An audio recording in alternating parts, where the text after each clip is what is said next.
आशुतोष वर्मा जी, पहले टिप्पणी समाजवादी पार्टी की इन तस्वीरों पर।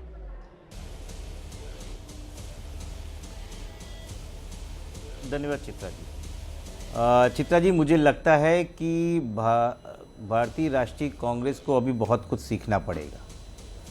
अगर आपको विरोध भी करना है तो विरोध का तरीका बदलना पड़ेगा, जिससे ये पूरे देश की आवाज़ बन सके। मुझे याद है भारतीय जनता पार्टी 2010 में कॉमनवेल्थ गेम चल रहा था और 2010 में कॉमनवेल्थ गेम के ठीक पहले जंतर मंतर में एंटी कॉमनवेल्थ गेम्स फ्रंट के नाम पे एक धरना प्रदर्शन हुआ था, जिसमें सैकड़ों की तादाद में भारतीय जनता पार्टी के लोग थे। पूरा कॉमनवेल्थ गेम्स ख़त्म हुआ और गेम्स जिस दिन ख़त्म हुए उसी के अगले दिन, मतलब 22 अक्टूबर 2010 को भारतीय जनता पार्टी ने पूरे दिल्ली में कोहराम मचा दिया था, वाटर कैनन चले थे, लेकिन प्रोग्राम ठीक से हुआ था। मुझे लगता है कि भारतीय यूथ कांग्रेस को और कांग्रेस को अपने प्रदर्शन का तरीका ठीक करना चाहिए। इससे न केवल कार्यक्रम की परेशानी होती है, लेकिन एक अजीब सी स्थिति बन जाती है। चाहे कुछ भी हो, ये बात मैं मानता हूँ, हम सब पहले भारतवासी हैं, उसके बाद किसी पॉलिटिकल पार्टी के लीडर्स हो सकते हैं। मुझे लगता है इसका तरीका और भी सुदृढ़ हो सकता था, जिसमें अपोजिशन की आवाज़ और तरीके से आ सकती थी। ऑपोजिशन को अपनी आवाज मजबूती से उठाना चाहिए। पिछले 2 बार के मुकाबले इस बार तो कांग्रेस पार्टी को देश ने ज्यादा सांसद भी दिए हैं कि वो ज्यादा मजबूती से अपनी आवाज को बुलंद करे, लेकिन आवाज को बुलंद करने का यह कतई मतलब नहीं होगा कि जो देश का कार्यक्रम है उसमें जाकर आप इस तरह का ओछा प्रदर्शन करें। अब मलूक नागर जी, सीधे आपके पास आते हुए, लेकिन सवाल तो सरकार से भी पूछे जाएंगे ना मलूक नागर साहब, एंट्री कैसे मिल गई? आम नागरिक नहीं जा सकता बिना आई कार्ड के, बिना जांच पड़ताल के। अगर ये लोग साजिश कर रहे थे, दिल्ली में बैठकर बाकायदा प्लानिंग तैयार कर रहे थे कि जाकर इस तरह का नंगा नाच, नंगा प्रदर्शन वहां पर किया जाएगा, टी शर्ट भी बाकायदा इसके लिए बनवाई गई, तो ये तो सीधे सीधे नाकामी है ना मलूक नागर साहब। क्यों नहीं रोका गया इन लोगों को? ये कैसे पहुंच गए? इनकी एंट्री कैसे हो गई भीतर? मलूक नागर जी देखिए चित्रा जी, हम कल्पना भी नहीं कर सकते, सोच भी नहीं सकते कि देश के खिलाफ इस तरह का षड्यंत्र और इतने नीचे स्तर पे जाके कांग्रेस ऐसा काम करेगी।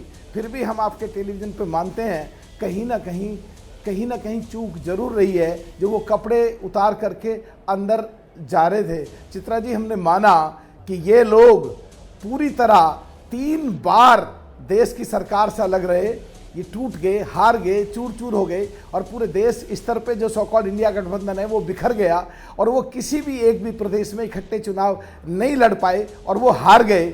और ये लोग बीजेपी की खिलाफत करते करते, एनडीए की खिलाफत करते करते, मोदी की खिलाफत करते करते यहाँ तक उतर आएंगे कि देश की खिलाफत करेंगे। पाकिस्तान हिंदुस्तान का युद्ध होता है तो ऐसे प्रश्न पूछते हैं जो पाकिस्तान के खिलाफ जाएं, और अगर ये इको हो रहा, चित्रा ठीक कराना। हाँ। और अगर मान लो ये उठा करके आज पूरे वर्ल्ड में जब ऐसी स्थिति में हम हैं कि पूरा विश्व हमारी तरफ देख रहा है और एआई समिट हो रहा है, पूरे विश्व के ताकतवर लोग यहाँ आ रहे हैं और ये ऐसे कृत्य पाएंगे जिससे देश की बदनामी हो, और फिर ये प्रश्न उठाते हैं कि देश के लिए खतरा नहीं है कांग्रेस के लोग, ऐसे इनका संसदीय मंत्री देश की संसद में ऐसे बयान देते हैं, फिर ये प्रश्न उठाते हैं, फिर उन्हें दिक्कत होते हैं। चित्रा जी, जिस एआई को लेकर बार बार चर्चा हो रही है, उसी एआई को अगर कांग्रेस के एआई में कन्वर्ट करें तो क्या ये एंटी इंडिया नहीं कहा जाएगा, जो आरोप लग रहे हैं मलूक नागर साहब? लेकिन जल्दी से, इसके पहले कि बाकी मेहमानों के पास जाऊं,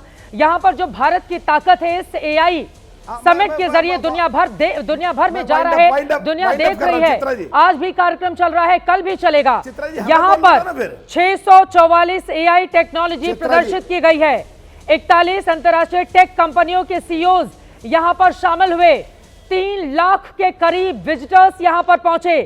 आपको बताते चले, अलग अलग देशों से 300 से ज्यादा एग्जीबिटर्स ने यहाँ पर भाग लिया। और सबसे ज्यादा महत्वपूर्ण यह है, भारत एआई मिशन के लिए 5 वर्षों में 10,300 करोड़ से अधिक का बजट आवंटित कर रहा है और 38,000 जीपीयू तैनात किए जा रहे हैं। भारत के टेक और एआई इकोसिस्टम में लगभग 60 लाख लोग रोजगार पा रहे हैं। अब जिस रोजगार के मुद्दे पर बीजेपी को घेरती है कांग्रेस, एआई के जरिए कैसे रोजगार को बढ़ावा दिया जाए, उस दिशा में कदम आगे बढ़ाने का वक्त था, लेकिन देश को इन तस्वीरों ने शर्मसार किया है। मलूक नागर जी, अपनी बात पूरी कीजिए, उसके बाद मैं बाकी मेहमानों के पास जाऊंगी। मलूक नागर जी। हाँ, जी चित्रा जी 5 साल दिल्ली यूथ कांग्रेस चलाई है हम लोगों ने। हम जानते हैं कि आदेश कहां से आता है। तो ये आदेश माननीय अध्यक्ष या राहुल गांधी जी की तरफ से गया और ये शर्मसार करने वाला आदेश था। कांग्रेस का कहना है कि बेरोजगारी पर युवाओं में गुस्सा है, ट्रेड डील को लेकर नाराजगी है, इसलिए युवाओं की आवाज उठाने के लिए पहुंच गए ये कार्यकर्ता।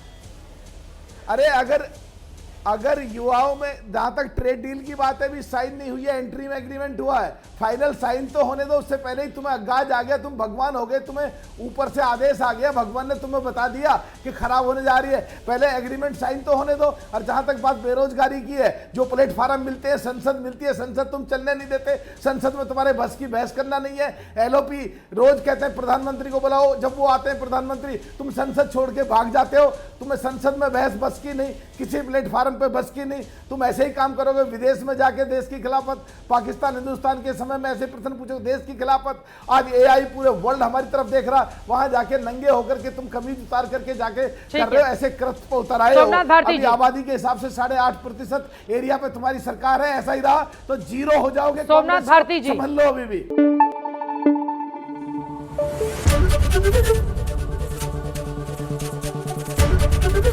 एबीपी न्यूज आपको रखे आगे।